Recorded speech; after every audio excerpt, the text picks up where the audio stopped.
My Uber driver wrote a book about being an Uber driver and I fell in love with her.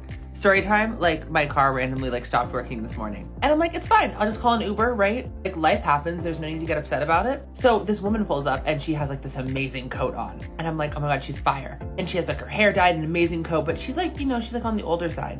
And oh my God, she was 79. She's a 79-year-old Uber driver. She's a good driver too. And so like we're talking and she's like, oh yeah, I worked in wardrobe in Los Angeles, then I moved here and I'm planning my birthday party and it's gonna be a psychedelic birthday party. Like this is the coolest lady. I'm talking to her the entire way to work. Like, oh my God. And I'm like, wow, that's like amazing. And I'm like, how did you figure out what you wanted to do? And she's like, oh, I wrote a book about my life and that's how I figured out how I wanted to always be an Uber driver. And I'm like, what? And she's like, oh yeah, there's a copy of my book. I'm like, where do I buy a copy? She's like, oh, I can give you one right now. Just tip on, just tip. And I'm like, I will give you $20 right now if I can start reading your book immediately. She's like, oh my gosh, for you, yes, of course, I'll even sign it. She signed the book.